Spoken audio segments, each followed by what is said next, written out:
நாயன்மார்கள் ஆகட்டும், இல்ல சித்தர்கள் பெருமக்கள் சிவனை பற்றி எழுதியவர்களாகட்டும், பல ஆயிரம் பாடல்களை பாடியுள்ளார்கள். அதையெல்லாம் நம்ம படிச்சாலே நம்மளுக்குள்ள நெறி வந்துடும், இல்லைன்னா சொல்லல. ஆனா அப்படி முயற்சி பண்றவங்க சிலருக்குமே இறைவனை காணக்கூடிய வாய்ப்பு கிடைக்கவில்லை. அப்படின்னா நான் தான் மீண்டும் சொல்லிவிட்டேன், தூய அன்பானது உங்களிடம் இருக்க வேண்டும். தூய அன்புனா எப்படி?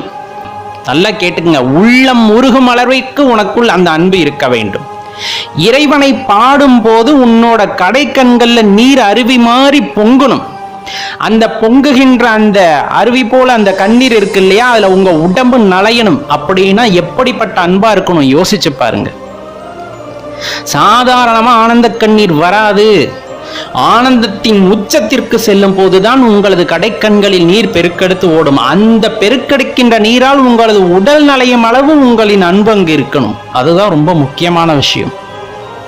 அப்படி ஆனந்தத்தில் கூத்தாட வேண்டும். எப்படி? இறைவனை பாடும் போது கடைக்கண்களில் நீர் பெருகி அந்த உடல் நலையும் அளவு ஆனந்தம் வெளிப்பட்டு நாம் கூத்தாட வேண்டும். அப்பையும் பார்த்தீங்கன்னா உங்களுக்கே வார்த்தை உதிக்க வேண்டும். இறைவனை பாடியவர்களின் பாடலை எடுத்து நாம் பாடலாம். அவர்கள்லாம் பெரியோர்கள், அதை நாம் பாடலாம். பாடும்போது பெரிய அறிவு, பெரிய ஞானம் கிடைக்கும். ஆனால் எப்போ உண்மையான அன்பு வெளிப்படும்? உங்கள் உள்ளத்தில் இறைவனை நினைத்து உங்கள் வார்த்தைகளை கொண்டு பாடலை பாடும் போதுதான் உண்மையான அன்பானது அங்கு பிறக்கின்றது. உள்ளம் உருகும் நீங்க அப்படி பாடும் போது. அப்படி முயற்சி செஞ்சு பாருங்க, கட்டாயமா வரும், வராம போகாது.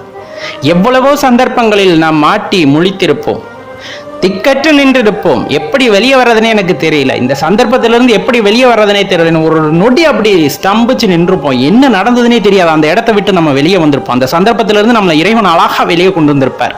அந்த ஆச்சரியத்தை உன்னால் பேச முடிகிறதா, உன்னால் பாட முடிகிறதா? அதுதாங்க இந்த இடத்துல உண்மையான அன்பு. அப்படிப்பட்ட உண்மையான அன்பு இறைவன் மீது இருந்தால் அவரே வழிகாட்டுவாருங்க.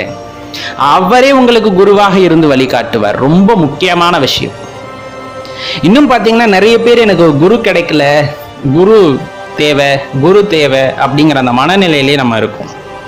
ரொம்ப முக்கியமான விஷயம், குரு கிடைப்பதற்கு முன்னால் நாம் அவருக்கு தகுதியான சீடராக இருப்போமா அப்படிங்கிற அந்த கேள்வியை உங்களுக்குள்ள கேட்டுக்குங்க. ரொம்ப முக்கியம். நம்ம மனசை பண்படுத்த வேண்டியது இருக்கு.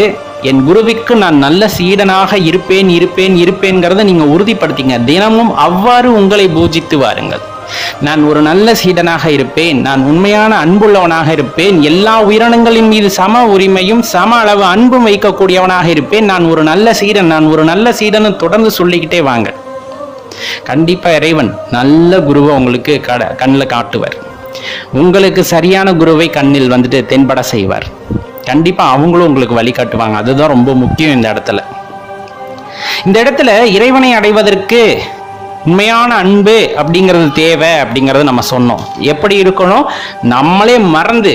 நம்மை மறந்து நாம் பாட வேண்டும். நம் அனுபவங்களால் இறைவனை பாட வேண்டும். அந்த அளவுக்கான அன்பு உள்ளிருந்தால் தான் அப்படிப்பட்ட வார்த்தைகள் வரும். அப்படித்தான் நமது சைவத்தை வளர்த்தவர்களும் சரி, சிவநெறியை வளர்த்தவர்களும் சரி, உள்ளத்தால் உருகி தன்னுடைய உணர்வுகளை வார்த்தைகளில் வடித்து அந்த பாடல்களை கொடுத்தார்கள், சிவகதி அடைந்தார்கள். அதுதான் ரொம்ப முக்கியம். சிவ தரிசனமும் பெற்றார்கள். அதே போலதான் எப்படி நான் இறைவனை அடைய முடியும்? திருமூலர் பெருமான் ரொம்ப அழகா சொல்றார்.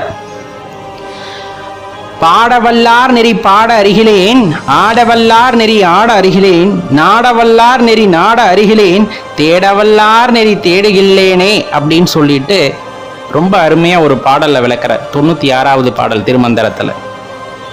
அதில் படி பார்த்தீங்கன்னா நிறைய பேர் உள்ள முருகி பாடி இறைவனை அடைகிறார்கள். சில பேர் உள்ள முருகி ஆடி இறைவனை அடைகிறார்கள். அதே போல சில பேர் அவரை எப்படி அடையணும்னு தேடி தேடி பல வழிகளை கண்டறிந்து அடைகிறார்கள். ஆனா இந்த அளவுக்கு தேடி அவரை அடையணுங்கிற அந்த அடிப்படை கூட எனக்கு இல்லாம போச்சே அப்படிங்கிறார். அப்ப இது மூலமா என்னன்னா அவருக்கு தெரியாம போச்சுன்னு சொல்ல, இதெல்லாம் சூட்சமமா அவர் சொல்றார்.